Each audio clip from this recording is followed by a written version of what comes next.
Yeah, I'm gonna run something past you. What you got on your mind? Look here, what I got in mind. But to mass produce it in the woods, they'll need a custom-designed copper still. You know, if we're gonna run the multi-grain popcorn Sutton legacy liquor, it needs a new still, kind of like popcorns. To make this liquor the best that it can be, we simply take a 10-foot sheet of copper and bend it over, 2 of them actually, and then by folding it over and making it mailbox shape, you eliminate the need to make that damn cape. I really like that.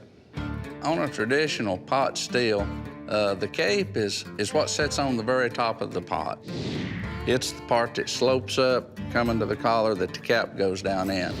This provides for a lot of strength, but it's also my Achilles heel. It ain't meant to be. I ain't big on cutting out capes. The whole reason of a cape is for a smooth transition, funneling the steam up to the cap. But honestly, you know, such as this. Yeah. With the arch of this mailbox still, the whole top third of it is basically a cape.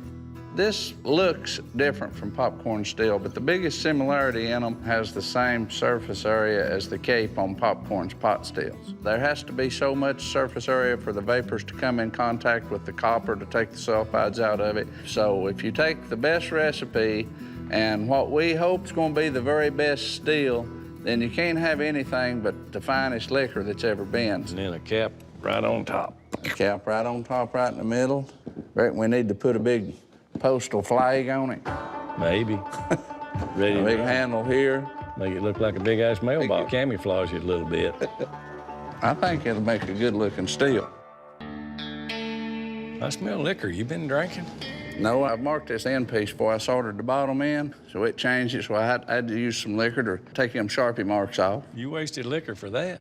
In Cocke County, Tennessee, Mark and Digger are putting the final touches on a new still, designed specifically to make quality multigrain moonshine the way their mentor, Popcorn Sutton, did. I'm gonna flux you up. This mailbox still, you know, it's a little different design from popcorn still, but we're trying to maintain the surface area. The more surface area of copper you have, the more sulfides that come out of the liquor. That looks good, that's good.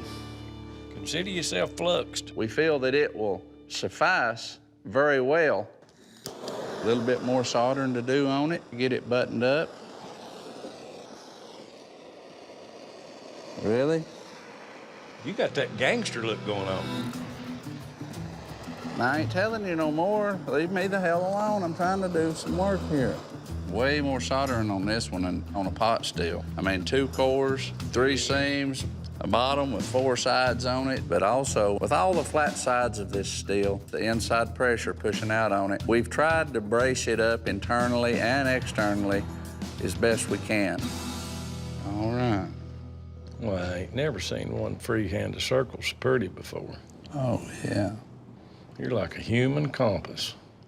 You know, we go through the whole process of getting this ready, cut the hole for the cap. We're ready to go. The moment of truth has arrived. It's time to test the steel, roll it outside, and begin filling it up with water. But this is a new steel, so I'm always concerned about leaks. $1,500 and 50 hours of work in this thing. Here's the moment of truth, Hattie boy. You know, if we got no leaks, why, we're ready to make liquor with it. Moonshine gods, please don't let that steel leak.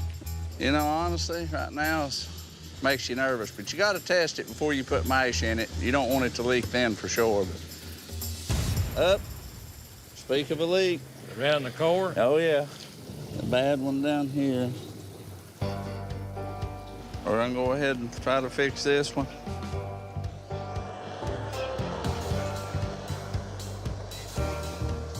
I'm hitting it dead on that spot. You got her, boy.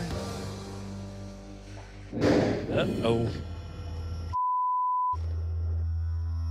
It's pushing against this brace. I'm worried about it holding together. We're noticing the ends of the steel beginning to bulge. I just felt it giving right then. We're actually afraid to go any farther with it. I'll get the water. We're afraid it'll rip the copper out at the bottom. That spout, it was an inch up, and it's against the ground. You're pushed out against your end here now pretty hard. Uh-oh. Uh-oh. That's a tremendous amount of force it's pushing right there. I know what to do right now.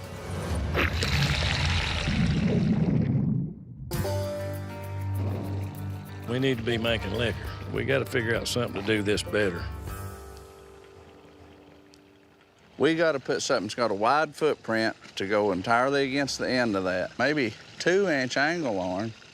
Well, it's got to do worse than this for us to give up on it. We got way too much time and money in it not to use it. With the ends bulging the way they are, we've got to secure them up with some bracing.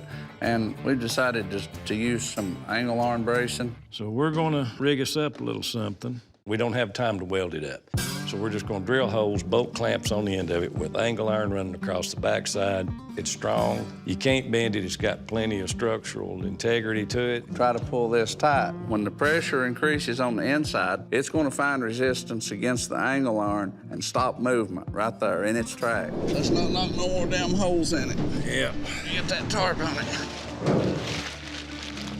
You got it? Yeah. Is that enough? All right, let's get. In Tennessee, after facing setbacks with their complicated still build, Mark and Digger returned to their new backwoods still site with no time to lose to run the Popcorn Sutton Legacy mash they made over a week ago. Oh, man, look at these. They're everywhere in here. I can't go no further. I might stop right here. Let's go check on our barrels. This can't be good. Look at them. Lo and behold, the cows got loose. It's an issue with them wandering around up here. We're going to go through them. We got to get them on out of here. Come on now. Time to go. Come on. Can we not win for losing? We can't fight these rascals and put up with them, worry with them every time we come over here. No. There's no bueno. Let's go look. Let's See go what we look. got. Look at this, Digger. Look at here. Well, that ain't gonna work. And they ain't ate it. They just sniffing and nosy. It was just sour. They thought they wanted it. Look here at all this good, nice Popcorn Sutton Legacy liquor laying on the ground.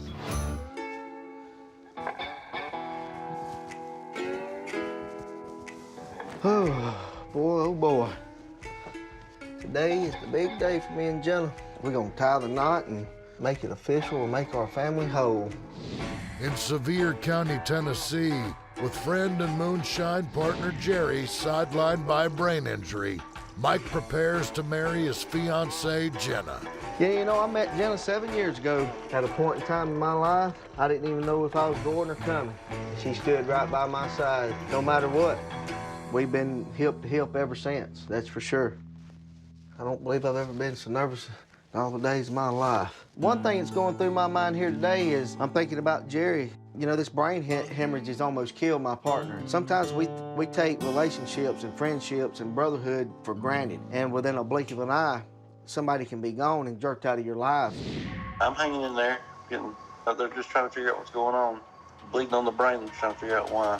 Oh my God, man. They got me hooked up to all these digging machines and IVs and pumps and all kinds of gadgets and stuff. It'll be dear to my heart if Jerry can actually make it today. Yeah, that's about as clean as this old hillbilly can get.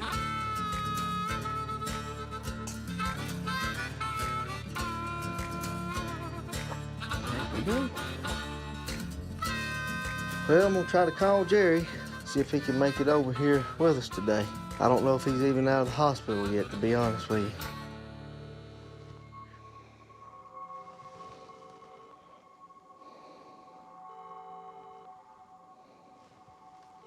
Come on, bud. That ain't no damn answer. So, you know, maybe he'll show up, who knows? But I've got this beautiful thing right here to go marry. I gotta do what I've gotta do. Here goes nothing. Damn. You know, this is our blueberry champagne. In the middle of this whole process of making this blueberry champagne, Jerry had his aneurysm. And even though he couldn't be there in a physical sense with me, Jerry talked to me from the hospital to complete this stuff. And I'm taking these 24 bottles here to the wedding tonight. It just means the world to me for Jerry to be there and be able to see people enjoy this champagne. I've got a lot of pressure on me right now. I'm getting married to the love of my life, and I've got to try to get the other 24 bottles of this stuff sold. And Jerry's got a lot of medical bills. I just want to get some money back in Jerry's pocket. And here we are, the wedding day's here, champagne's ready. The bride asked for it, and she's got it.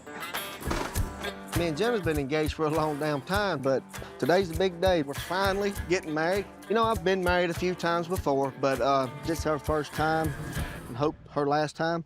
So everything's got to be perfect, you know, for her. This blueberry champagne, Jenna, she really likes it, and I like it, and I hope everybody else likes it. Something we've been working on for months. And then Jerry got sick, and then I finished up the champagne with his help over the phone, and I'm serving up 24 bottles of this champagne. I wished I had 1,000 of them to serve tonight, but the other 24 is ready to sell. You know, not only is Jerry in bad health right now, he's got a ton of medical bills that he's not able to pay. Jerry for sure needs the money from this champagne. All right, looks like we got it took care of. What's up? Making the final damn walk, ain't we? Yeah. I'm happy that friends and family and all the guests are coming. Maybe the 5th time's a charm. I don't know. Who knows? You know what I mean? Got all my groomsmen here. Everybody's here but Jerry. We're just missing one guy, man. My one and only, my partner, Jerry Benson. So, don't know if he's gonna be able to be here or not today. Let's just remember him today. Hope that he gets better and is able to carry on. I want Jerry to be okay. I need him to get better, even if he has to miss this big day. Yeah, this right here is for my buddy Jerry. I made up a jar for all my groomsmen. They deserve it, so I'm gonna put this up for Jerry. I'm gonna put it up in the cooler, keep it back for him for whenever I do see him again. Guys, let's strike a pose. Let's all look a different direction. Y'all are good at this. This wedding, it's been a long time coming. I've got all my family and friends are here, but I'm beginning to lose hope right now that Jerry's gonna make it to the wedding. We've basically got about 10 minutes, and I'm fixing to walk down that aisle. I think he's gonna show up at the last minute. If he can, he will. That'd be good. He's determined. Yeah, I hope so. I don't know. I hope he's good enough to make it out today. There's Jerry right there. It is a dirty mansion. What's up, brother? Make it, bro.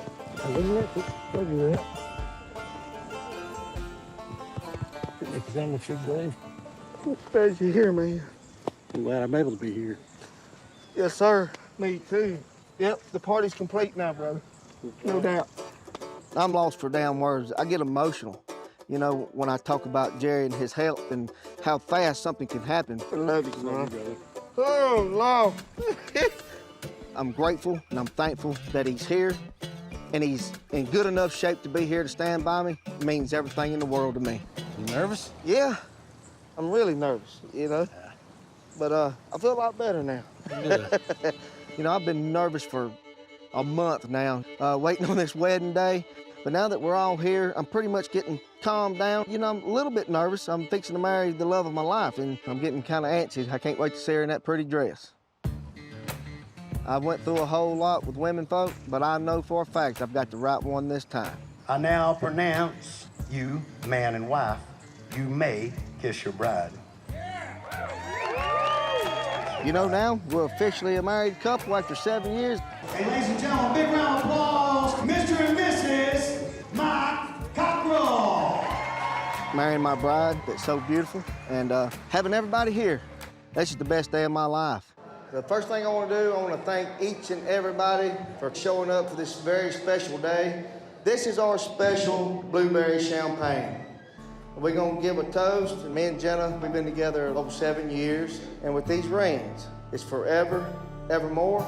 That being said, I love you, baby. I love you. And I'm ready to spend the rest of our lives together.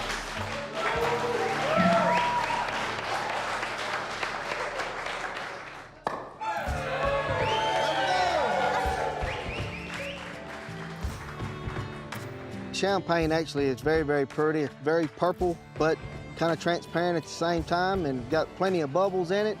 Everybody's taking a toast, taking a drink. I don't see any frowns or nobody spitting in the floor, so I hope everybody else likes it. You know, the other half of this champagne, I still got to sell it and try to make some money. Cheers, everybody!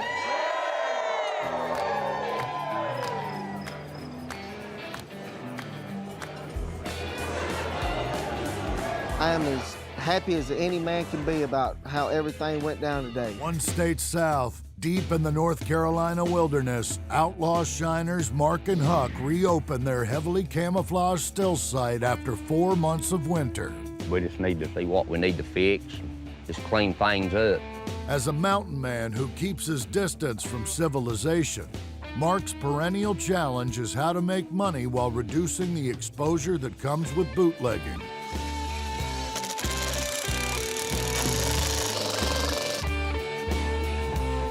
Guarantee you that'll work. Turn the water on. His solution this season? Produce a super high-proof moonshine that will sell for twice the price. Ready? We're fixing to find out. Woo. Here comes the water. Well, we got plenty of water, I know that. Get all this little out of here. There's some leaves in it. Yeah, I'm feeling good about this year. Come up with a plan to double distill everything. If you run it twice, you get more alcohol out of it. It's smoother. I believe I can make half a liquor and make the same amount of money. I ain't gonna try to make 1,000 gallons this year. If I can make 500, it'd be fine. Yeah, making double the money on it. Mark's plan relies on double distillation to produce a spirit that's super high proof, yet smooth and easy to sip. The first stage starts with a pot and condenser to run the mash, resulting in liquor around 110 proof. Then they'll redistill that liquor in a second still, consisting of a pot, thump keg, and extra long condenser coil. By carefully controlling temperature and running the second distillation very slowly, they'll avoid the transfer of harsh-tasting fusel oils and terpenoids to the final product. If the plan works, they should end up with a great-tasting liquor at upwards of 170 proof. We have to build another pot. Well, I'll build one when I've got one. Let's go look at it. Let's go.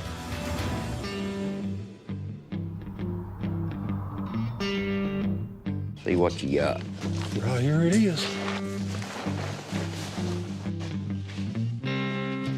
50 gallon. It's to work perfect, huh? I ain't used it in about 2 years. All we'd have to do is just bust that clay out. Be a lot quicker than building one. Yeah. To set up the second stage of their double distillation process, How hard that clay be bust off it? they'll repurpose a copper pot from an old still, then rebuild the furnace that surrounds it at their still site. And we just need to take all these little chunks like that right there with Yeah, us. we just have to work it back in. That clay furnace holds the heat better than anything you can get out of the store, this first built furnace. It stands heat better than anything. Good looking pot. Back in the Great Smoky Mountains, Mark and Huck return to the woods to reconstruct the brick and clay furnace that will house the second still. Mix up a little mud now.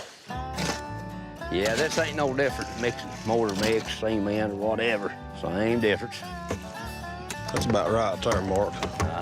That red clay, you know, you can use it for a lot of stuff. Back in the day, you know, they chinked cracks in their log cabins, fixed their fireplaces, their chimneys with it. But in this case, we won't make a moonshine furnace out of it. We're getting there, ain't we?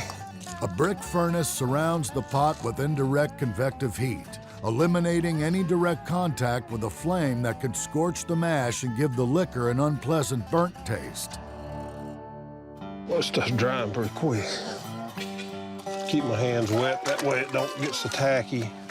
Pretty good, don't it, Huck? It looks good to me. Now all we gotta do is get our flake stand in. Set him down. That darn perfect there, eh? Pretty good. That looks level. Yeah. Now this flake stand has not got a worm in it. It's a condenser. I can run it a lot faster than it normally would. Yeah, that'll work. That's good, ain't it? Boy.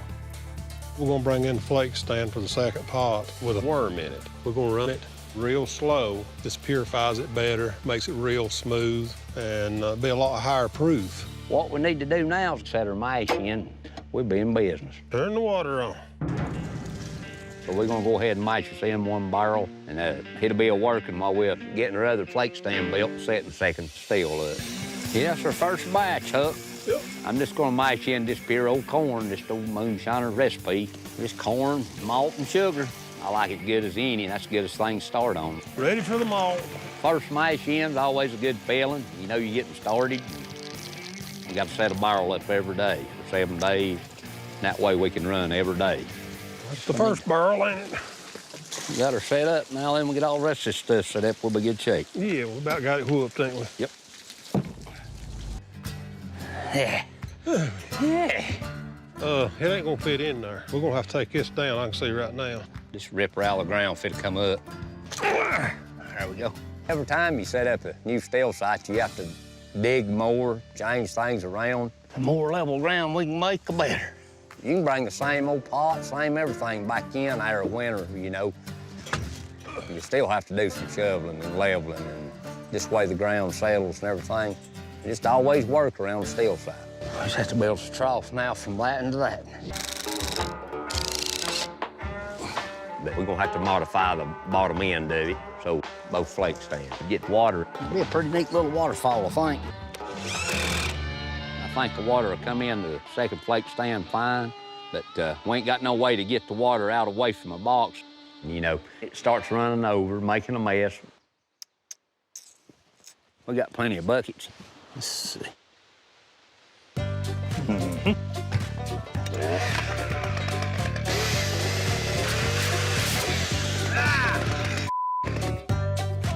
Yeah, and you this far back in the mountains, it's a long ways out of here to get something, so if there's anything laying around that you can see that'll make it work, you better use it. I believe this will work. We're gonna take this old water trough right here and we're gonna try to put the water off right over there. That'll keep us out of the mud. Get it started.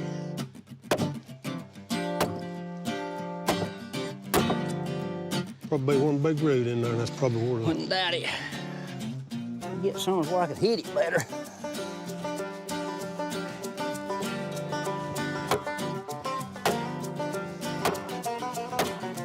One of the funnest things about being a moonshiner, you get to build something all the time. Oh, yeah. Every day you gotta fix something. Just solid work around the steel. There's always something to do. Right about there.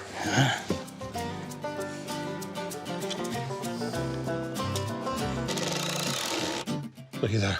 Well, I guess I need to turn the water up. Yeah, let's see that we got everything right.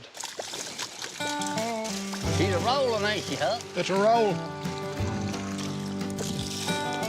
This is good, clean, cold water just right out of the mountains. You can drink this water. It's the best water they are to make moonshine with. Here we go, boy. Yeah, boy. Working perfect, Huck. Here it comes. That's gonna work, though, ain't That's it? working good. One county west in the Great Smokies, Mike and Daniel are loading in for their biggest engineering challenge yet. What do you think we start straightening this trail up just a little bit? Well, anytime you can make it easier on yourself, you'd be a fool not to. In order to carry in a large volume of ingredients, as well as carry out hundreds of gallons of shine, they'll need to build a series of steps and bridges rising 600 feet over a half-mile of distance to the flat, protected area ideal for a deep wood still site. Once we get built in, the payoff is gonna be tremendous. I believe we'll make more liquor and more money this year than anybody ever had. Hey, this is the level we can walk down through here drunk. I'm telling you. Mike, I think this will be enough. You know, I was actually thinking if we take one of those boards and stand it up, make a good flat level spot where we can walk, it'll keep somebody from getting hurt. The further we go up, the steeper it gets, so we're gonna put a makeshift retaining wall, pull the dirt down, making it flat. We need to notch a board for that pipe. Notch a board for the pipe. Last year, we put in a 350-gallon water reservoir, and it got our water pipe sitting right dead in the damn way where we need to build this walkway. So we take our 2x12, notch it out. What do you think there, baby? So we lay it right over that pipe where our board be nice and level. But you hit my damn hand. Why? It won't hurt just a minute. We can pull the dirt into the board and cover the pipe as well. Now, That looks a lot better. Oh, yeah. It makes it nice and flat where we can get up to the next tier. Rather than building steps up over this, I think it'd be good to have a walk bridge to walk across that thing. I think it'll be better to walk flat right up there as it will to try to climb over it. I'd say it can be done. We decided we're gonna go across the ravine, 20 foot to right here, try to make a walk bridge. I'm thinking that right there is a straight tree. It looks like it's about 40 feet. Use it for foot logs. And then use the boards we've got down there. Deck it out. Yeah. We love our trees, but I love my knees and my back and my ass a lot more. I do too.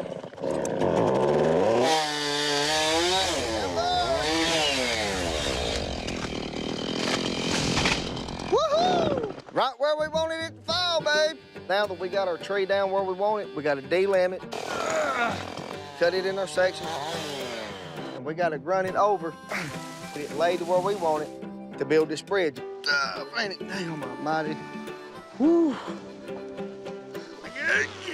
Oh. There she is. Our ultimate goal is to have this big distillery out in the woods, you know. But in order for that to happen, we've got to go through hell and high water to get there. But you know what? It's gonna be worth it in the end when we get it finished. One more step, baby. There ain't a damn thing with wheels, gears, tracks, or tires, or an engine that I can't run. I can just do it. 3 counties east in North Carolina, Josh brings out the big guns to break ground on a new bunker-style still site. I had to decide to drive it up the creek. I'm already gonna make a big enough eyesore out there working in the middle of the woods. I don't need a road bed going to it. Aye! Not bad for somebody that don't run one every day or never. Now that I said that, I'll probably turn this over. Decided I'm building a bunker-style site. We're gonna dig a hole, build a frame. It's gonna be totally camouflaged, hid from the air. Hot dog, I love big boys' toys.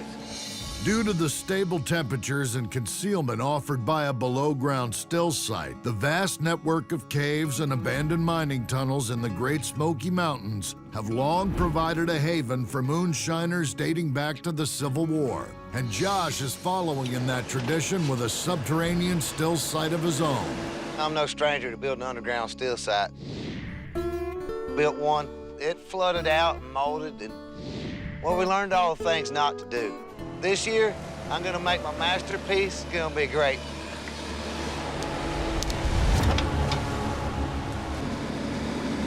It's getting real soft in here.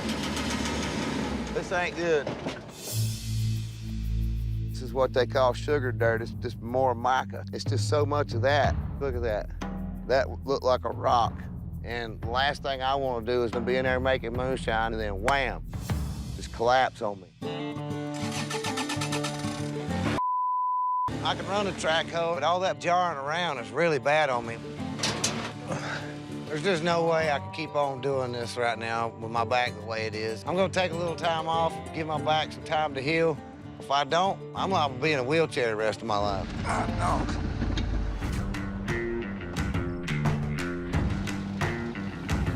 Here we go, man. Yes, sir. In Franklin County, Virginia, locating a new still site with the Law Brothers often means taking a step into the past. So much liquor's been made in this county, it's amazing. You can go up any holler you want to, and you'll run up on an old steel site. Hey, this is an old steel site, yeah. A lot of history right here. Yeah. Must be from the early 1900s. I'd say early 1900s, yeah. Look at some of these stills, man. Come down here and check this out. Look where they cut it. Was cut. You can see the slices in it. Where the law has come in and actually cut it. Here's a drain, water boxes, mason jars. Completely rotted in the ground. Yep. This right here to a moonshiner is like Graceland to an Elvis fan. Everybody wants to talk about the tradition of moonshining. This is the physical evidence. Look at yonder, still got top on it. There's a little something in there. It left you a little taste. Still got some liquor in Yeah. it. Sample, I know. Henry, he got a good glass full. And we run across these jars down here. Half-gallon mason jars, rusted lids on the top. That's got a not good bead on it. Sure does. Got to shaking it. Some of it looks like it's holding a bead. I believe that's a real deal. That's shine. Could be pee. Could be pee. It could be shine. It could be water. Hell, it could be peat. You never know. I tell you one way to find out. I can't get the top off of this. Uh-oh. There we go. Still had a little bead on it, didn't it? Turn it up, turn it up. We weren't sure what was in it, and I'd be dogged if Henry didn't stick his finger in it and taste it. It's not liquor. That's a brave man right now, because you never know what it was. I believe we could use some of these barrels here. Get a few of these, patch them up. You want to get these things loaded up? Yeah. Saving that money. Hell, this one look good. These food-grade plastic barrels, they not cheap. Any little bit of money we can save is more money in our pocket later on. Yeah, that one right yonder's got a hole. You can see where the log come in and took a pickaxe. So we'll run a bolt through that, seal it off. They don't want you to be able to use stuff anymore, but we found out ways to patch stuff. I kind of like using those barrels. That, to me, is the moonshiner giving the middle finger right to the lawman, going, you know what? You might have slowed me down just a touch, but you ain't stopped me. I just can't get over the history that's right here. But this right here is what moonshining is about. Tradition, passed down from generation to generation. I can look at that rotten pot in the ground and tell what it did, what it was used for, how it really served to support a family during tough times. That's why moonshiners did what they did to begin with. Then later on, it turned into a love of moonshine. As Bubba says, I'm gonna make some wiki today. Popcorn Sutton was the most famous American outlaw moonshiner. His influence extends beyond Mark and Digger to the entire moonshine community. Last year, me and Mark and JB, we perfected Popcorn's corn liquor recipe. Wow. But the way the current liquor market is, folks want multi-grain grain bills in their liquor. So once we figure out the recipe, we're gonna make a tremendous amount of money. Popcorn never used the same recipe every time. You know, I mean, I know that there's corn and there's barley and there's rye. We're just going to have to experiment till we get to this. We can sell it for more than what we've been selling regular old corn liquor for. Everybody in the country still wants Popcorn Sutton's liquor. You know, there's never going to be any more Popcorn's liquor. So, you know, I think there would be a tremendous market for it. I think we can nail it. You better get out of that. Your eyes are going to be cross-eyed here in a little bit. Barrel number one's good and clear. That's deader than last year's calendar, baby man. Let's see what old JB looks like. Oh, yeah, there ain't an ounce of cap left on that. That's good enough to drink all by itself. Well, let's set us up 2 pots, make 2 runs, and then we'll see where we're at. In Cock County, Tennessee, Mark and Digger are firing up 4 back-to-back runs in an attempt to reverse engineer a Popcorn Sutton multigrain recipe that was more than a decade ahead of its time. There's one of these stills over here farted. I bet it did. Or you did one, then run off without it. Get you raise that cap up just a little bit. These are half barrels of mash, which is 25 gallons. We're going to use 2 small stills, just enough to distill this small amount. We don't need to make a whole big run of something that's an experiment. Looking good? I'm gonna get my mash in here, Puss. Well, if you're gonna get yours, I'm gonna get mine. On the first run, I've got the one that's got more barley, and Mark's got the one that's got equal amounts of rye and barley. Let's light them up, Puss. Light them up. What I don't like is the waiting time. No, I ain't crazy about it, but it's part of the game. I've actually got a little bit of moisture right here in the end of my worm gathering up. Y'all see a doctor about that.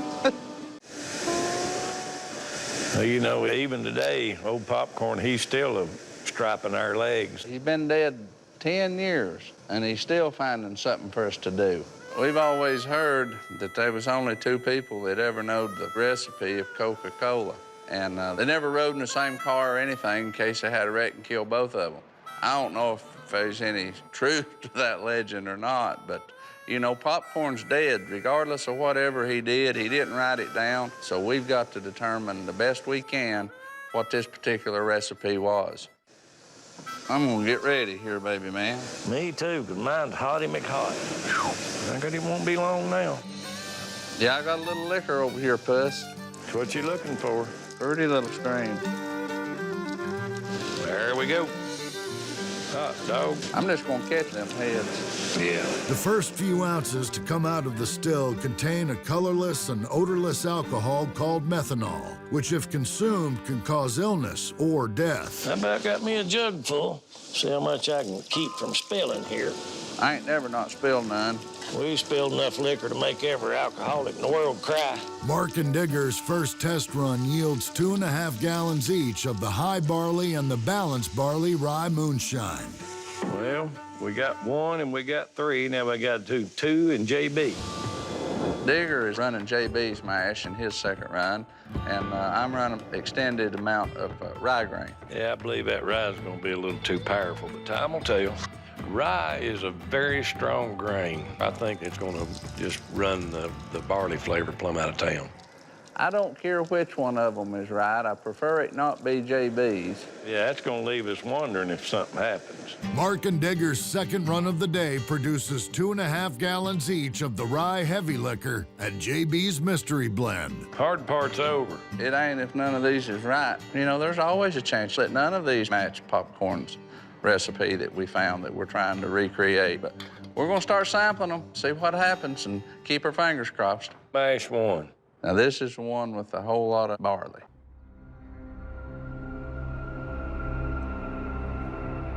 Damn fine liquor. It's close, but it ain't right on it. I can't really pick up very much of the rye. Now, this one is 5 pounds of rye, 2.5 pounds of barley.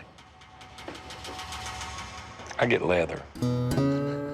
Yeah, cross your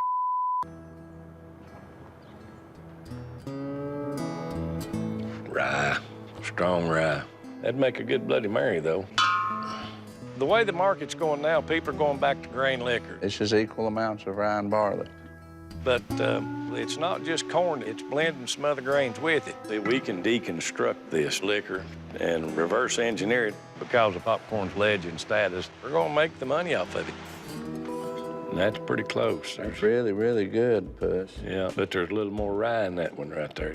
All right, let's try the Raiders here. We're hoping that JB's is not the one because we can't recreate it because we don't know exactly what he's put in it. All right, let's try the Raiders here.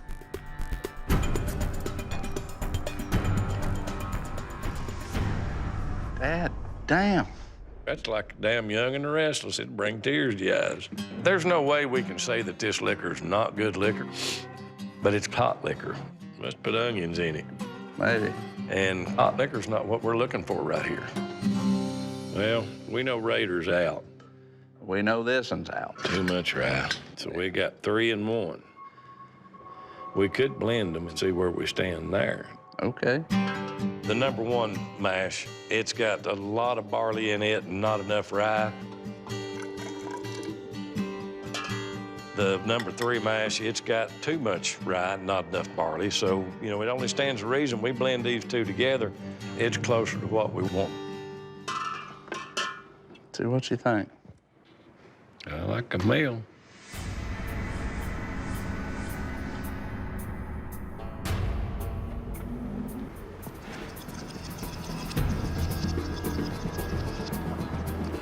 Wow. By George, I think we've got it. Wow, surely to gosh. Couldn't have been that easy, but it was. We mixed mash 1 and mash 3 together, and it equaled out very, very nicely. I believe that's it. When we start making the Popcorn Sutton by Mark and Digger liquor, we stand to make a lot of money in today's market. Jog down what this is, the combining of these two. These are just half barrels, so we just add them together, and this will give us the proper ratio for 1 barrel. All right, in 1 barrel, 20 pounds of corn, 8 pounds of barley, 5.5 pounds of rye, and 50 pounds of sugar. 50 pounds of sugar. That's good, but I'm happy with it. As it stands right now, with these 2 separate liquors mixing together, it's the exact flavor we're looking for. But we don't know what it's gonna be when it's made into a mash and then run from there. Hell, you've got every damn Scup 9 in the state of Alabama, ain't you? And part of the Florida Panhandle, too, brother. You know, we finished a little run for bees that he dubbed Ambrosia, and the Skunk 9s come through great. Now, we want to make a Skunk 9 cognac.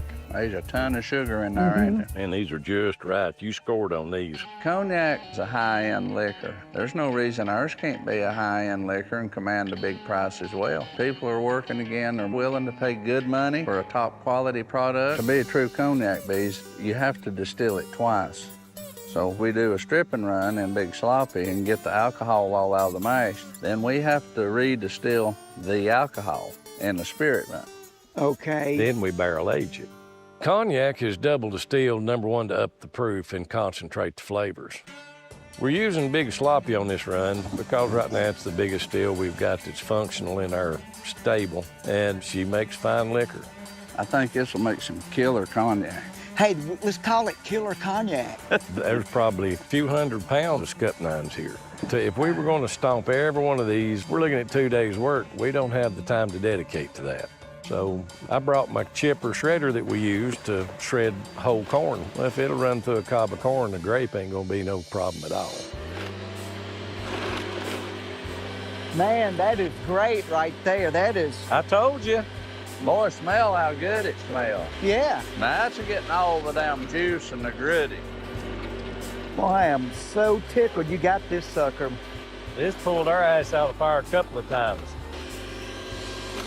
Well, we'll be done with this in no time. Yes, we will. I love this.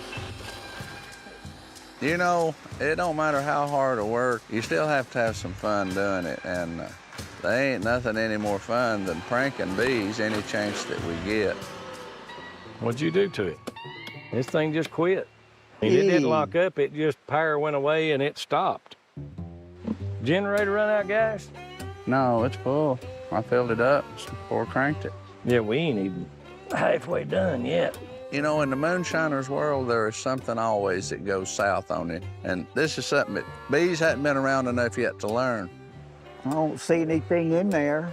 I'm gonna say all this juice has fouled the motor up. You'd think it would be sealed though, wouldn't it? Well, bees, you know what that means? I do. Get them shoes off. Okay. Them feet, they look like they should be on a damn hobbit. Bees thinks, man, I'm gonna save the day right here and I'm gonna be a hero. And he's all in, head down wide open. All right, let's see how this works. Good Lord. Man, I'm not heavy enough to smush these good. Boys, if anybody sees us doing this crap right here, we'll be blackballed from the world of damn liquor. I just want y'all to know this is terrible. This sucks. It don't look so bad. You're missing some. Yeah, I know. Well, my feet ain't fat like y'all's. Man, this is so slippery. That's crazy. Them feet look like they belong on a little mouse, don't they? They do, don't they? Really? You know, we know in our mind that they ain't no way we're gonna have him stomp on all these grapes, but he doesn't know that. We can just push a joke so far. We gotta get the work done. I'm gonna get this over here for you a handle. Thank you. Oh, perfect, man. Thanks. Whoa. Whoa, whoa, whoa, whoa, whoa, whoa, whoa. Wow. You fixed it. You think it overheated? Maybe, or it could be that Mark unplugged it. Are you kidding me? This proved beyond a doubt what you're willing to do for us. You know, it's really a good thing that this turned out to be just a prank, because we'd be here for 3 days if we were waiting on bees to stomp all these grapes with them little bitty feet. Well, that's a lot of grape juice. I have never been this proud in my entire life. To me, this is as gorgeous as a brand new newborn baby. All right, let's bees, do this. we gotta gently lift them right up. Ooh, no kidding. All right, here we go. Wow. We got all these grapes shredded up. Now we gotta heat a little water up so we can melt a little sugar in there and get started on making this mash. All right, boys, let's get that scup nines in the pot. Here we go. We're almost there, guys. Looking good, boys, looking good. Keep it coming, love. Look at that. What do you want to do, eat that? Oh, that's sweet as damn Tupelo honey. You know, to say there's a little bit of flavor in there, that's an understatement. It's some of the most flavorful grapes I've ever seen in my life. These scup nines are great. Yeast nutrient and some good champagne yeast. What do you think, Killer? Well, I think it's gonna be great. That's what I'm thinking. We're ready to rock and roll. We gotta wait about 7 or 10 days for this to get fermented, and then we're ready to make some cognac. Well, it's still here.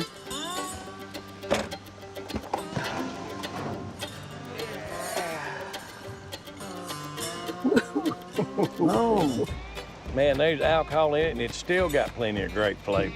You know what this means, don't you, boys? We're gonna have some fine liquor. Let's just get going. You know, our Scup 9 mash is ready. It's ready to go. We're gonna run it today. Here goes nothing.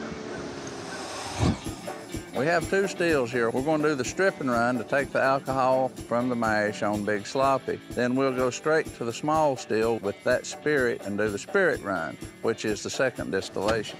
Nice. We've decided we're not using a thumper since it has to be redistilled anyway. We just simply want all the volume we can get out of it and the shorter time as we can do it. Bees, I'll have to say, old buddy, you're turning into an outstanding liquor man. I'm enjoying seeing this whole process because, like I said, it's my first double distillation to do. The reason cognac's more of a premium liquor is the fact that it's double distilled and it's barrel aged. Now the double distillation, that brings more of the floral flavors of the fruit to the front. Hey, look. Oh, look at that. I got a coon pecker. You don't know which ends up on that little rascal. See, it looks like it's working. That's what she never said. All right, boys, all we got's time now. Won't you kick that fire up just a dial? That can run a little harder. Oh, hell. Then blow the pecker out. No. What in the hell? It's blue. God dang it. What causes that? I don't know. All of our distillant blue. That's all you can say about it. It's not clear, it's blue. When you look in, you see your liquor's turning blue. That's where you didn't clean your copper good. And of course, that sends Mark off the rails because his forte is the copper. So that being said, we've dropped the ball here. And so it's from? I don't know what it's from. I got a pretty good idea, though. It's just canker that it's tarnish that gets on copper. Copper. God damn it. You're cleaning solution and fill it up, that's what it comes out looking like. We've challenged ourselves now to figure out a way to sea-age liquor on dry land. We'll give it a try anyhow, Bill. We ain't above trying, are we? So we're gonna go to an old barn and see if we can't replicate that constant motion. Sometimes it's like being in a wind tunnel in this barn. It gets big. Show me what you got in mind here, Well, Bud. my first thought is flip that rascal around there. The best thing about this old barn is it has accessibility. We can drive right to it, and we have the owner's blessing. You know, those are crucial, crucial things in the whiskey business. Then Mr. Chainfall. This is overkill, but we're simulating it being full. I honestly feel that aged whiskey will command $100 more per gallon. That's not a lot of money if you have to wait 5 years in order to get it. But if you can make $100 additional in 6 months' time per gallon, it's a good deal for us. It'll hold it. It'll hold 3,000 pounds. Our plan is we'll use a chain fall to pull the barrels up, and then we'll suspend them on ratchet straps between the poles in the pole barn. You keep your toes out from under there, Puss, in case it. Don't you worry about that. Whoa, you watch your toes too. That was stupid as hell. If we can get the barrel swinging in this barn, it's perfect. All right. Now tighten that bad boy up. It's secure and it's easily accessible. We can back the truck right in to where we want to hang the barrels. Let me drive back out from under it. Well, why don't you? Whoa, now. Damn. You forgot I was back here, I didn't forgot you were hanging on. I thought you got down. I just about did. We got our barrel swinging from the rafters here now. We got to wait on the wind to get here and move it. You know, right now everything's hanging in the balance, no pun intended. See, it's a moving a little tiny bit. I just don't know if that's enough to jostle it enough, Addie. We look at it, we take a step back from it, and it's just hanging out there, you know, like a hair in a biscuit. It ain't really doing anything. But we need it to move, you know, about just at least that much right there. I mean, just to push with your finger and it sends it moving, it sends it rocking, doing what it needs to do. But the wind has to do it. Digger and myself, we're not going to be here to push it and backwards and forth. Is there any way even to check weather patterns? Let me look at the winds. I'll look at the aviation website. How high are we here? We're 1,327 feet. Winds at this elevation are calm. That's like this little 4 and 5 mile an hour breeze. We need a windier place. Yeah. I don't know where to go, but I know for a fact the higher up you are, the more wind it blows. Mountain tops are where you get your biggest wind. We all know that. Got that old topographical map that gives us elevations, all these knobs through here. I'm thinking we need to go find my old topographical map, look at the highest peaks, and then try to find a way to get up there and put some liquor somewhere to age it. We know this will work. It will. We just got to find the wind. Yeah, all the highest peaks, though, the Park Service has got. Yeah, we can't be in no park. You do not do anything illegal on federal land. That gets you more time than doing the actual crime itself. Well, we got to have someplace people don't infringe upon much. It's got to be secure. Digger and I grew up in these mountains here, and all these bumps and these hills are mountain peaks, a big, huge area. All the Cherokee Forest, Smoky Mountains, private land, western North Carolina, eastern Tennessee. What about up here on Bradley Mountain? It's nothing but houses in development now. Okay. See anything right through here? See that's one of the highest points, National Park. National Park. Most of these tops are in government land or private land that, we don't know who owns them. Rattlesnake Mountain. That's National Forest. See, that's Cherokee National Forest. There's Cherokee. Yep, sure is. This narrows our search considerably. The fact that, the tops are there, but we don't have access to them. This is Maggie Valley right here? Yeah, this is the valley right here. Campbell Creek Road. That's up there where that's the old popcorn site's at. Yeah. Huh. Look here. There's Cataloochee. It's all private owned. It is. The highest peak of it is. There's a ski resort there. Yeah, but just over here, you know what's right there, don't you? That's Ghost Town. That's Ghost Town. The place we're looking at is the old Ghost Town. It's an old theme park. That might work for us, Puss. Yep.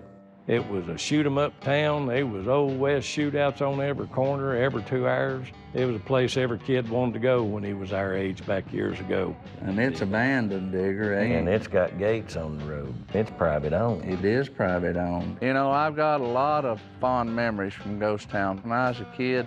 You know who's watching after that property up there now, don't you? Cowboy. Cowboy.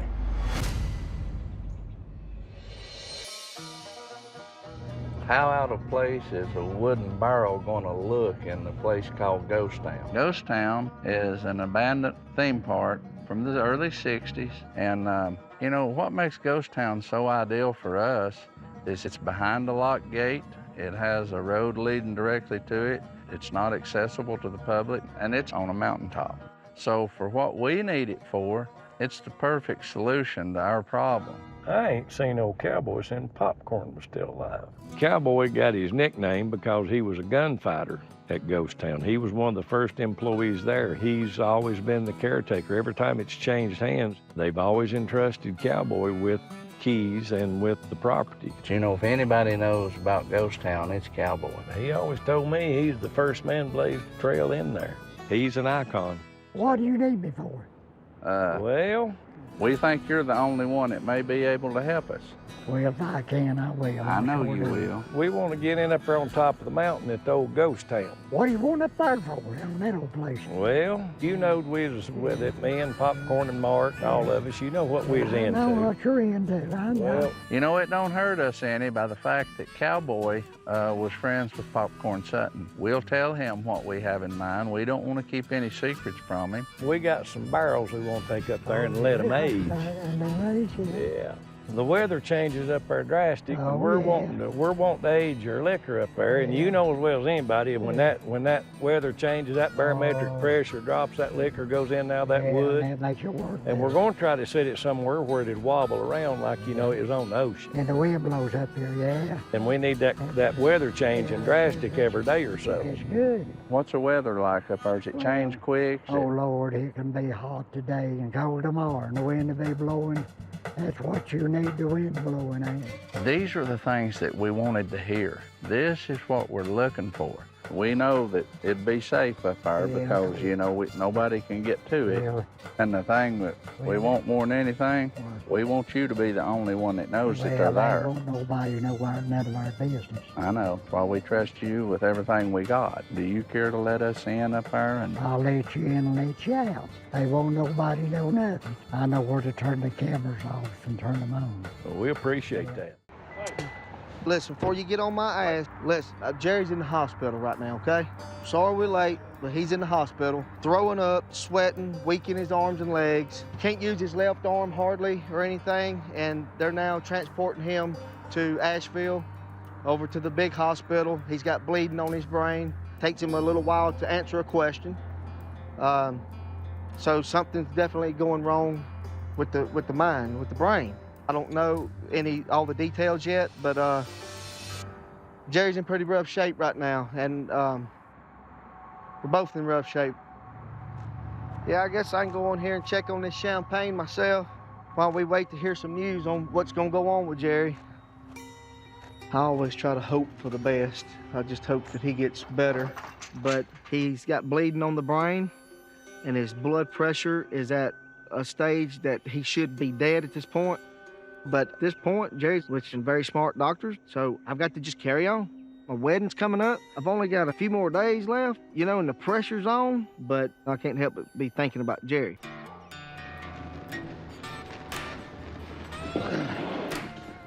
Well, my initial plan today is to fill these bins with ice. I've got to freeze all the necks of these champagne bottles, just the necks, so I can pull it out and knock the cap off, blow the frozen plug out, which contains all the settlement of the leftover yeast and particles that could have been left over into the wine. And then cork it off, put my wire cage on it, and she's ready to rock and roll. But first off, I want to give old Jerry a call. You know, me and Jerry's partners, we do this stuff together. We need each other, so I'm glad that he's able to communicate with me through phone. What's up, buddy? Oh, I'm just laying here. I got these bottles I wanted to show you. Nice, perfect. I got all the bottles upside down. I guess now, next thing is I'll just start freezing those necks. I just have to get a few bags of ice and put in there with a little bit of salt. I want about 2 inches up the bottleneck. They're about 2 inches? 2 inches on the neck, yeah. Okay. Now make sure you do it right. I'm gonna do it right. All right, well, make me proud. All right, brother, I'll do. See you, man. All right, later. All right, bye-bye.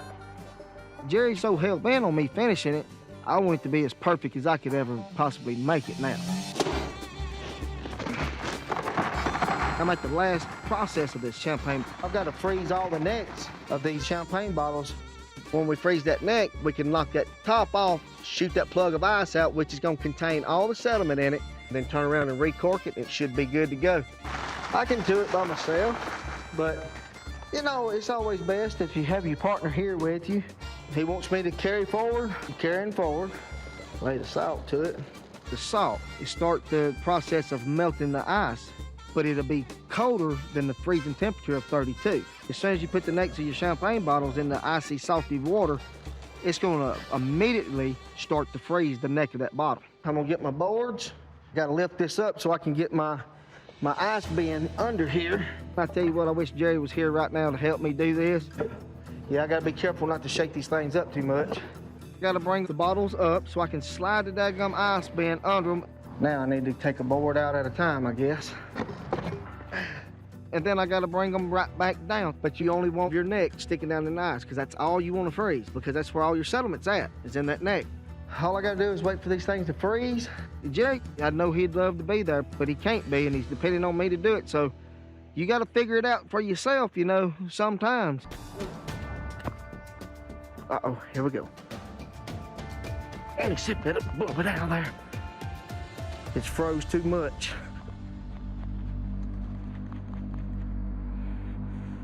All we gotta do is get that to blow out. Oh, there we go. Boy, that was a good blower. There we go. We got champagne. Woo, boy. Jerry's gonna be proud now.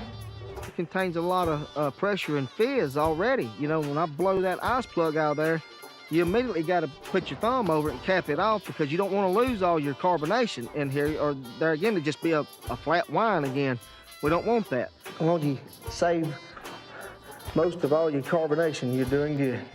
So you gotta be real quick, get back to the table, cork it off, put the wire cage on it. If you don't put the wire cage on it, it can blow the cork. There we go. Keep it from blowing off. We have our first finished bottle of champagne, and boy, you can see the bubbles. That's finished product right there. There's champagne bubbles right there, finished up, ready to rock and roll, ready to put on ice and drink. I'm gonna rack that. We can lay her flat again. It's ready to rock and roll. Hey, buddy. What's going on? I want you to say something, brother. Looky here. Oh, you got them corked? I got all of them corked, froze every one of them, blowed the plugs out, got them corked off and re-racked, man. We got good champagne. Nice. Ready for the wedding, huh? It's all ready, man. That's for sure. Well, I'm just gonna go ahead and let you know right up front. I don't really know what's gonna happen for the weekend. Hey, that's okay, brother. As long as you get well, it's all right if you can't make it. It's fine. I wasn't short expecting none of this. That's the thing, Don. No, man, we don't never know nothing about it, you know? Nah, I sure don't. I'm worried to death about Jerry. What if he has a major stroke inside the hospital and he just dies, you know? What can I say? What can I do? You know, you can always rewind and always tell yourself, I should have done this, or why didn't I do that, you know? Every one of us is guilty of it. Well, I've got this done, brother. I'm proud of you, man. I know you can do it. Take care of yourself. I'll let you know if something happens tomorrow. Get out of this prison. Love you, brother. Love you, bud. See you.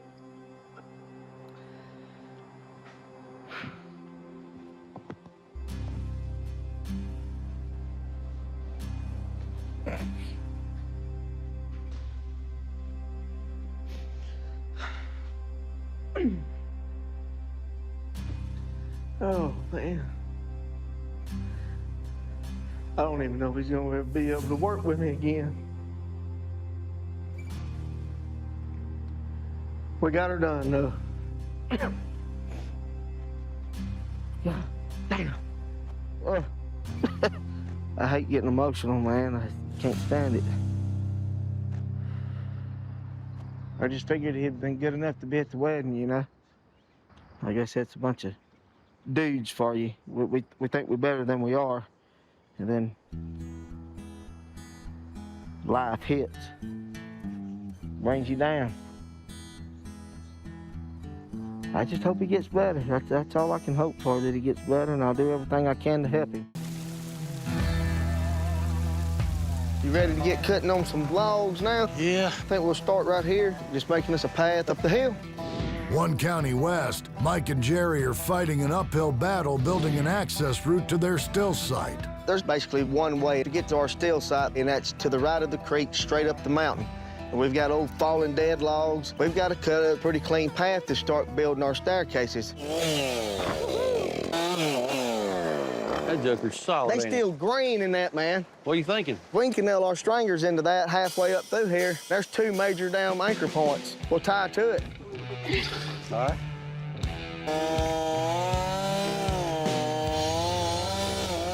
It rolled right over. Ride this like a damn slide. Come on, boys. Now then, I guess the next thing we need to do is go get some materials, buddy. Let's do it, man. We're gonna carry enough material in to do one section of steps. Woo-woo. It's that down one incline right there that gets me. Let's go up here to our 2 trees that we got on the ground. Go ahead and get our pins set. Give us an anchor point to go up there with. The first thing we gotta do is get our holes drilled in the logs to put our stakes in. That's gonna be our foundation of this whole set of steps. Plumb to the ground. This is the anchor point. We gotta get these laid in here, get them squared up, and we can start our stairs, one step at a time. Let's go hoist that stringer up here. Man, I tell you what, on flat-ass ground, it'll go together in 15, 20 minutes. But here, you're steadily sliding, slipping, trying to place a foot. It's just so awkward to get everything in position. But me and Jerry, we're getting it done. We got our first stringer laid in. Now, drag the other stringer up here, anchor it in, start putting our footboards down, and we'll have a set of stairs built and ready to go. Jerry. Yes. We're not gonna be able to use one of these here. You know, we gotta tie our other stringer into the end of this stringer. Here's the fix to that. We'll just take our temporary screws out, slide it down the hill just a little bit, and then we'll go back into it down there. We put the second stringer in, and it's a little bit too far up off of the log to where we can get our last actual anchor bolt in to get screwed in. And now we've got to unscrew it and slide it down the bank. So, I mean, we loosen it up and slide it down 6 inches, ain't gonna hurt us at all. All right, works for me. We're doing the best we can by measuring everything off, trying to get every detail that we can, but you miss some things in this terrain. Something's gonna happen one way or another. You're not gonna do it perfect every time. Okay, so you ready? I reckon. So the big thing here is, so I think this screw out, there ain't gonna mean nothing hard to keep it from sliding down. So just hang on to it, don't let it slide down on you. Got to have some damn foot in here to hold back on it, baby. Just watch that peg and tell me when it's far enough. Come on down. Oh, a little bit.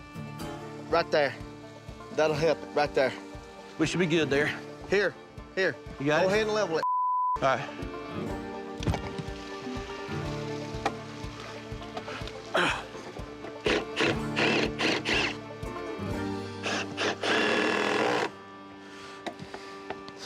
All right, we're good. Go ahead and screw that one back in. Okay. Don't ruin your bit. I can't help it. I'm getting the log. I'm saying just don't put it in then. If later on we'll take them screws out and drive that thing on down in there and catch that topping a little more. I ain't bringing no more tools up here to drill in.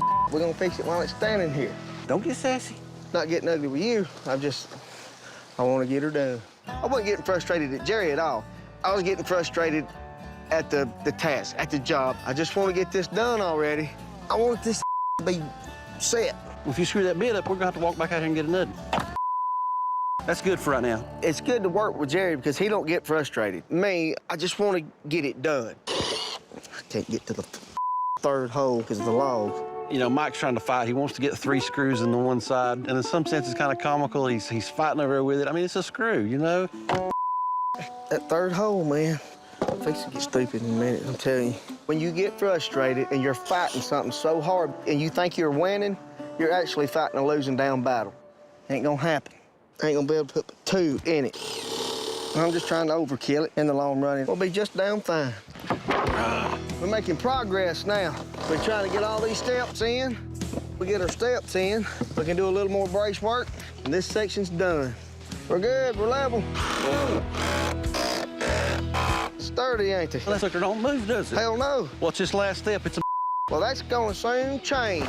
More than enough done today. We done damn good, buddy. I'm excited to see the rest of it. I'll put the hose in, Digger. All right. Damn it. He's an agile cat. That's my little ninja buddy. One county east, in a quest for bigger profits, Mark and Digger are kicking off their first large-scale run of the season. A triple grain whiskey once made by Popcorn Sutton. Come on, son. That's about a pour stream of water, ain't it? Looks like JB trying to piss.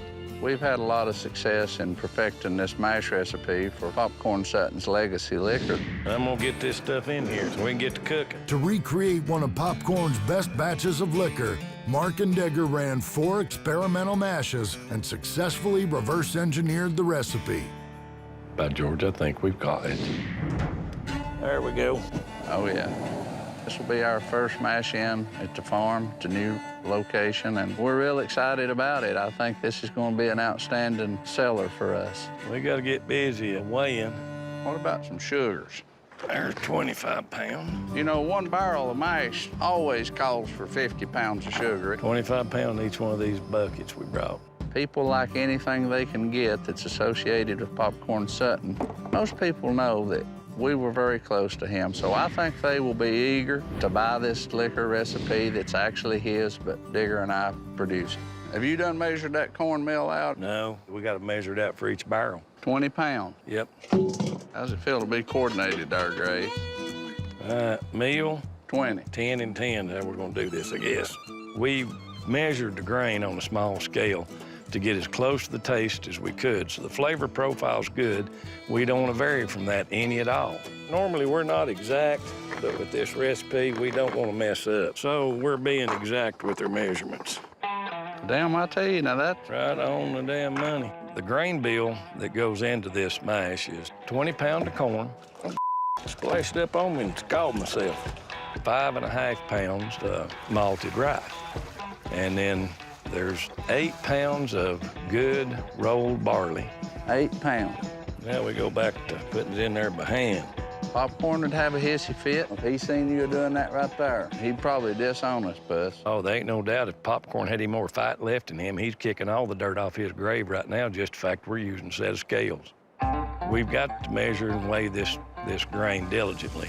We need to be a stirring while it goes. That looks like a lot of grain, don't it? Yep. Smells good, though. That's the last of the granary, ain't it? Yep. The only thing that we're worried about is keeping that flavor profile the same from that bottle we tasted to keeping it consistent to this point on a bigger scale. I'm making alcohol the same way now that I did years ago with my dad growing up. I'm just in a legal distillery now. But I want to go back and taste some of this good Franklin County shine anyway. Yeah. In southwestern Virginia, Tickle is taking Tim through the hills of Franklin County, known since Prohibition as the moonshine capital of the world.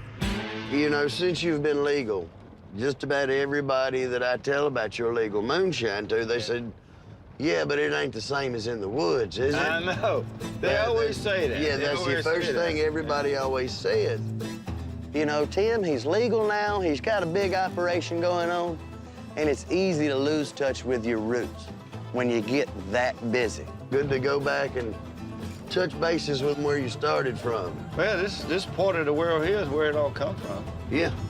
I believe if I get him back in the woods just for a little bit, it'll remind him where he came from. You get back in the woods with some old fellas doing it small, like it was originally done. Yeah. That breed of people is quickly dying off in this world. Can't be tradition if nobody carries it on. Do I want Tim to give up his legal business? Absolutely not. I just want to remind him, here's where you came from, and this is my draw to it. Maybe that could help both of us out. Y'all are Whitlock brothers. Yeah. Yeah. How you doing? Tickle? Berkeley. Hey, Perry? And Berkeley. All right. Yeah, I was told y'all was gonna maybe stop by. What y'all got going on here? What kind of shop you got? Like a little garage or something going on? Tire shop. Tire shop. Tire shop. Yeah. Everybody don't drink moonshine, but about everybody has a tire, don't they? Yeah, everybody needs a tire. Moonshiners even gotta have tires. That's right. Perry and Berkeley Whitlock, they're typical moonshiners. By day, they're working at the tire shop. Superheroes have this alter ego and this whole other life.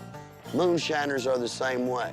We're just looking at this history and heritage and how you got started, where you came from. Maybe it's in your family or whatever. Or, you know, we moonshiners too, but when I was back in the woods, I was just working, trying to make $1, doing what my dad told me to do, and that's it. Well, that's all it was to do. That's all we know, too. You know? Yeah. No That's way how can you they- fed your family. It's a way of life for you. That everybody thinks it's an easy job, but it's really not. It's, you know, a little bit of work to it. Dangerous work. It's a lot easier to work a regular job than it is to make moonshine. Speaking of steel places, y'all got one set up somewhere around here? We got a little bit in, we could maybe show y'all. Y'all got it set up now? We got it ready to mash in. Okay. We got it leveled down and all. Y'all fellas lead the way. I'm always ready to make moonshine. All right.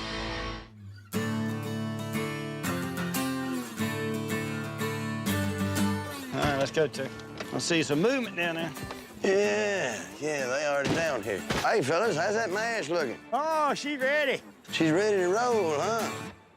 Old habits die hard in Virginia as Tim and Tickle join two outlaw shiners to run a batch of corn shine. What do you think about it? Oh, yeah. Tell you what, that's good stuff right, Johnny. I say it's about time to fire this thing up. What do you think? All right, bud. Well, that's a nice little burner right there. Tell you, for a pot that size, that's perfect burner. You'd almost think it was made for it. You'd almost think it was, wouldn't you? We first met these guys down at the tire shop. They brought us in here up in the mountains, and we mashed in. Now we're back. The alcohol's starting to come up now. We're kind of excited about it. We're getting ready to run it. We're gonna see what this little thing will do. They done capped the steel off. The steel is gonna start building that pressure. In Berkeley, he's putting some paste around now, and it's gonna seal up. And when that vapor starts to come off that mash, it's gonna start to collect in here.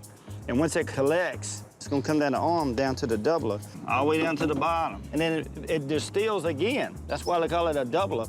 Then when it hits this condenser over here, it's gonna hit cold water. And as it keeps going on down, it gets cooler, cooler, cooler, cooler, and that vapor will turn back to liquid.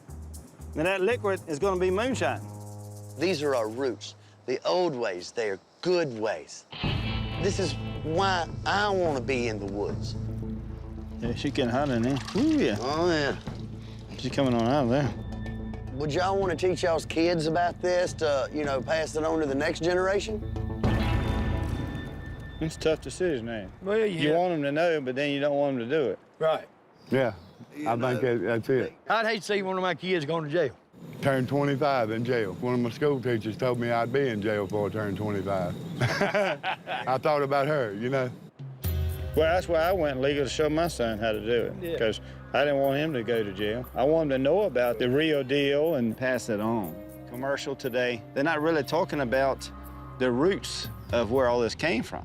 Oh, yeah, she's coming right now. I don't want to lose the heritage. I don't want to lose where I came from, really. In the very beginning, you're getting some of those acetone and ethanol coming out of there that those are the things what we call the heads. Those are the things that we don't drink. Once you get to the good, clean stuff, we're gonna drink. Just being back in the woods, you know, just the smell of it. Let's swap them jars out and see what we got. Get to feel that cap getting hot, and then it comes out that worm. You know, it's special, really. It's just something about it. Ain't bad. Pretty good little bite.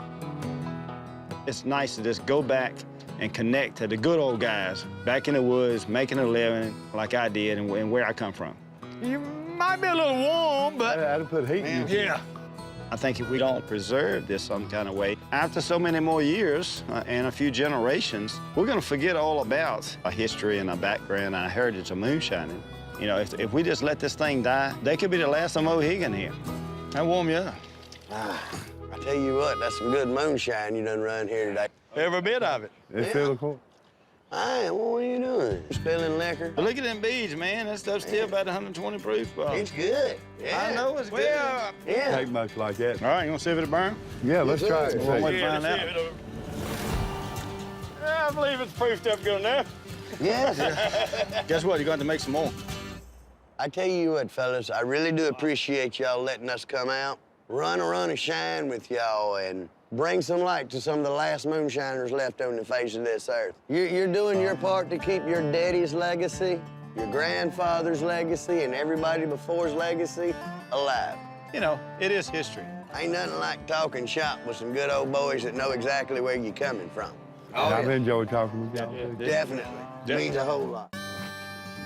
We're here in the old ghost town on Buck Mountain in Maggie Valley. Get up there and do your best can dance. And I'll sit here and shoot my 6-shooter up in the air. Mark and myself are looking at anything that we can repurpose in this place that we can mimic the sea-aged Tennessee whiskey here in the mountains. If you're gonna have a saloon, you gotta have a drain in the middle of the floor to wash the puke and the piss out the next day. Look out yonder. You can tell how high we are. Well, Look yeah. yonder, what a view, Puss. If you could jump, you can make it right over yonder. Oh, ain't that pretty? You can see right there why it's called the Smoky Mountains, though, can't you? Yep. Do you feel how much cooler it got here in the last 10 minutes? It's all them poltergeists. Ain't no damn poltergeist. Honestly, Puss, every time the sun goes down behind the cloud, the temperature changes. Yep. This is what we need. This change in temperature, that's what forces the liquor in and out of the wood on the barrels. Blue skies right there, clouds over here. This is perfect. The only thing we got to contend with is movement. They don't have to move a lot. Well, they just need to move 4 or 5 inches. We're not going to be here babysitting these. There's no electricity up here. We have to do it naturally with the resources that Mother Nature provides. Hey, Puss, dream catcher. Huh. Looks more like a nightmare to me. I don't ever remember riding that, do you? No, I don't. I mean, it may have been put there later. Huh. Wonder. You're thinking exactly what I'm thinking. Let's see if them cheers They'll move. hold our fat, it'll hold a barrel. Oh, my. Huh. The dream catcher is kind of a tilt-a-whirl type thing. It's got little seats that are on swivels, and your chair swings out. You know, the G-force makes the chairs go out as they turn around. Hey, look at this. This might be exactly what we're looking for. I can see barrels in every one of these, Rascal. Look at that. If that right there don't simulate the motion of a boat on the ocean, I don't know what will. You know, this thing moves very easy, and it moves in every direction that a boat would. This is sea agent on dry land, Puss. It just goes all over the place. I think we can make something work with this. When you let go, it's gonna keep going. I mean, watch it. It'll go for a few shakes on its own, then that liquor's gonna keep going inside for a while. You know, the motion with the temperature changes and the barometric pressure, it causes that liquor to turn over, and it gets more exposure to the wood. Every bit of that liquor will get exposed to the wood quicker than it would sitting in a rick house, which, you know, magnifies the aging process. You just build a sail out of 2 befores and 1 befores and put them up there about a 4 before or something like that. A sail. Yeah. Capital idea, young man. Yeah. If we can get some sort of sail put on these domes and it can catch just enough wind to get it to rock, we'll get plenty enough movement to get done what we need to get done. I think we have solved our problem, except for one thing. We can't haul them barrels all up here by ourselves. They're 500 pounds, we gotta roll them up here and get them up on this flat spot. It won't be easy to do. We'll have to have some help. Yep. We need Daniel. Yeah. We gotta have him. I believe this is their location, Hattie. Once you get it going, it'll come on its own. These barrels are full. They're heavy, 600 pounds each. Watch your fingers, boys. You know, you can't have too much help. I hope we got enough juice to get it up high enough. That's a heavy. You hear the truck squeak when it come up? If you can kick it, there you go, Hattie. Yeah, how about them apples there, mister? I just don't want to drop it too fast. I hope this old deck's solid enough. If we can get it on the wood, it'll help us. All right, there we got one. Damn, let's take our time. All right, let's get another.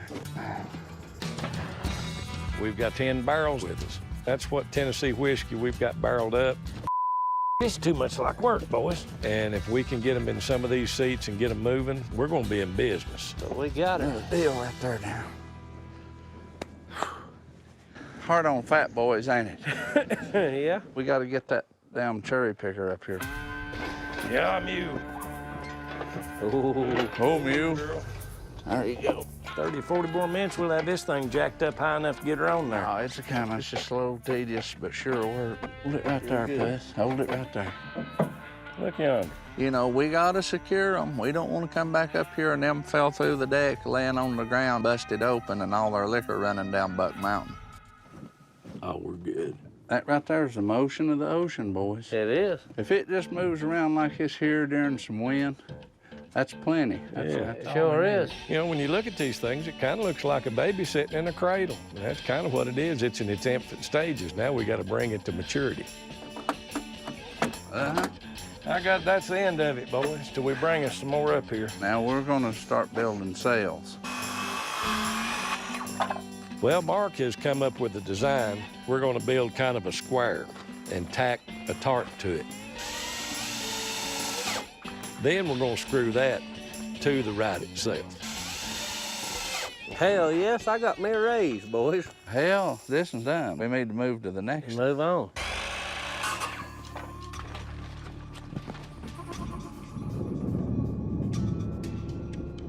Well, it's got cooler, and we can hear thunder in the distance. We might just very well see a little bit of wind come here in a little bit. You know, we spent a lot of time trying to build this contraption. We're betting it all. We're letting the big end drag on this adventure here. It doesn't take a rocket scientist to figure out that we're kind of deeply invested in this Tennessee whiskey, so we've got no choice but to get these barrels to move. I know one thing, boys. What's that? As hard as we've worked on this thing, if it don't work, we've wasted a lot of time. Yeah. And several dollars. Here we go. Look here. Here comes a gust. There you go. There's your gust coming. We're catching wind, guys. Yeah, if we just get a little bit more wind. A little bit more. It's a coming, though. Oh, yeah. Hell yeah. Look how it's blowing here. That's a plenty. That's all they got to do All right it's there. got to move right there. This ain't out of control wind and it's a moving them. Yeah, this is just a good steady breeze. If it'll do this 2 or 3 days a week, we're golden, boy. Yeah. You know, as long as these old chariots here are moving a little bit, then the whiskey inside the barrels don't have any choice but to move. Just like a baby in a cradle. It's as safe as if it was in its mommy's arms. The thing about it is, when these stop, that liquor ain't stopped. It's still in there moving. It's sloshing around. We've got the barometric pressure changes here. We got the temperature changes, and now we've got the wind. Oh, this is perfect. We couldn't have got it no better. Guys, we've done it sure as hell. All the hard work is paid off. It is going to work. I tell you one thing, I was concerned. You know, we've worked terribly hard to get this done. I was pretty much ready to throw in the towel on it. I'd hate done all that damn work for nothing, wouldn't you? Yeah. I think all our hard work's paid off. It's going to work fine. That's why they say if you don't like the weather in the mountains, wait a few minutes. Wait a few minutes, it'll change. I'm liking it. I'm liking it I like too, it even Danny. more when about 6 months pass. This is going to revolutionize our liquor selling world. We already have the crucial component in our drink. We have the spice rum with all our flavors in it. Today we're gonna start mashing in our bananas foster part of it. We're gonna mash in some bananas and some sugar cane together, and we can get our bananas foster out of the still as quick as possible. Feel like Donkey Kong, man. Hey man, I got the sugar cane. Whoa, what the hell? I'm just trying to make some good shine, boy. Man, that's a lot of bananas, man. I want to just get the machete and start whacking. We gotta take the tops off and the bottom off. And I mean, that's a long process. It doesn't take long to peel one banana, but think of peeling 300 pounds of bananas. Some new guys, man. These guys got money. This New Orleans, man. Yeah, it's a lot of high rollers out there. Yeah, man, you gotta be a high roller. You asking somebody to make a bananas foster moonshine? I guarantee. We have a lot of tried and true recipes that we know make money. This is something new to us. So the upside for this is if we impress our buyer in New Orleans, this can open up a whole new market for us. So when we finish with all these, what we gonna do next? We're gonna boil them down, add the sugar cane to it. Everything that we've needed to achieve as far as taking out things we don't want in it, it'll be done. I think this is the end of the line right here, man. Oh, see how heavy that is? Come on, pick it up. Go over there. That's a couple of 100 pounds of bananas. That's what it feels like. Now that we have our pot full of bananas, we're gonna start adding some water, light our burner, bring it to a boil. You know what we gotta bring to the party now, though? Now we gotta chop up some sugar cane. Oh, yeah. We're getting a little bit ahead of ourselves. The thing about cane sugars are they're very, very, very sugary. They have a real high sucrose content to them. So we don't need a whole lot of this stuff, just enough clean sugar to bring a real true taste through. Yeah, I think it's ready, man. Let's pour in and cool it down. Now we have a sweet banana with its own sugars and these cane sugars that we provided to it. Once we pitch our yeast in it, they're gonna have a field day. This thing is gonna blow up. All right, Craig, we're cool enough, man. Ready for the yeast? Yeah, let's pitch that. Just what we have right now as a base is awesome. We're starting out with a solid foundation. You see this vanilla right here? It's gonna give a nice, pleasant flavor. Just that little bit of vanilla you would think would not be enough to do anything. Well, sir, you would be sadly mistaken. I could take this banana mash right now and just put it straight on top of a bowl of ice cream and you'll think you had one of the most awesome banana desserts ever. All right, we'll come back in a few days. We'll caramelize the nut. Man, look at that thing, man. You can hug this thing. Look at that. It's nice. That's when you got a good mash. I can see the vapors coming off of there. Today we're back at the still site, and this mash is working. I mean, it's really bubbling, it's real hot. Yeah, that's a thick cap. This thing has a huge cap, and it's probably 6-8 inches. And you know, it's not typical you see a big, huge cap like that in a ferment. This will probably be ready in a day, man. Look at that. Vanilla bean. Vanilla bean. While we're letting this work off, we'll go ahead and macerate our nuts, soak them in our base spirit. That's a real good alcohol. If we were just going for that right there, we'd be good. In a bananas foster dessert, it calls for nuts to be used. So we're gonna caramelize those today, and we're gonna add them into our spice rum, and we're gonna let them sit. You got acorns, my favorite, walnuts. We're gonna go with almonds next. One of the most serious components of this drink is that the caramelization factor is there, and you can taste it. We could dump some brown sugar in here. A little bit more. Look at that. I'm gonna give you that whole shot there right you go. there. That's good right there. When this dessert was made at first in the 1950s in New Orleans, it was prepared with brown sugar, butter, cinnamon, banana liqueur, spiced rum. It was flambéed tableside by a chef. Can you taste it in the sauce? It's ice cream. It's ice cream. All these things have to be done in proportion, and that's what we do. We make sure that everything is proportionate so our flavors balance and don't kill each other. That's what this drink deserves. So we're gonna let this simmer a little bit, cook down. We'll get a bucket and put that in, and we'll start fresh again. Every step of this drink is amazing. We could have stopped a very long time ago with this process. Hey, look about done, man. Caramelized and everything. This foundation we know is drilled to bedrock, and it will not go nowhere. That's what we do when we make alcohol. We make sure that our foundation is so solid that it cannot be moved. There we go. Look like a banana sundae. Good alcohol. We went for a real low alcohol content in this banana mash. We didn't want to clash with the other rum that we had, so we didn't use a yeast that produced a real high alcohol by volume. All right, that's damn near it, man. That's almost all of it. So this thing should be around 12 to 14, which is what we need to get in here. That should give us a nice 90, 95, hopefully, of a real good spirit. We're gonna light up. We're gonna get some heat under here. Good deal. That's not for looks. That's for effective. We have the pot lit, and it's gonna take a little while to get the temperature. And it's all playing together perfect. I think we're on the right track. It's hot. Yeah, we're about right here. It's getting there. It's gonna take a little while. So this is still under pressure a little bit, but it's starting to do a second form of distillation here. Now when this heats up and gets under pressure and builds up enough steam to start carrying over, now we got a serious situation on our hands. Yeah, it's down here. Here we go. About right there. It's almost in the thumper. Oh yeah, we're in the thumper already. Yeah, we should start running here. Oh yeah, I can smell it coming through here, man. Though I need a bucket. See, I'll get you a bucket. No, give me a jar. I can start to smell things coming out of the worm now. It's getting close. The banana's definitely coming out. It smells like the Caribbean in here. I mean, you can even get the hint of the spices coming out of here. All right, we got a nice little drip here, man. We're gonna throw these heads off of here, man. There's plenty enough heads. I'll kill all that poison ivy right there. I'll just let her run low and slow like that. That's perfect, man. Everything's working, it's dripping. We have so many different components and one still cooking right now. This ain't right. What the hell you mean it's not right? No, man, something wrong.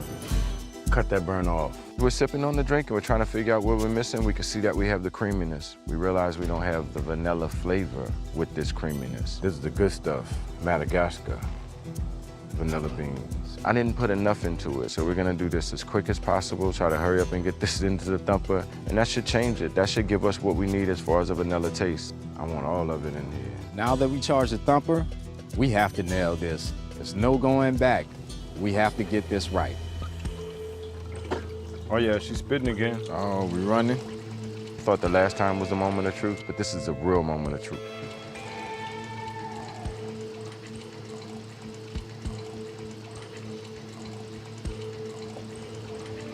Nah, it tastes vanilla. I told you, boy.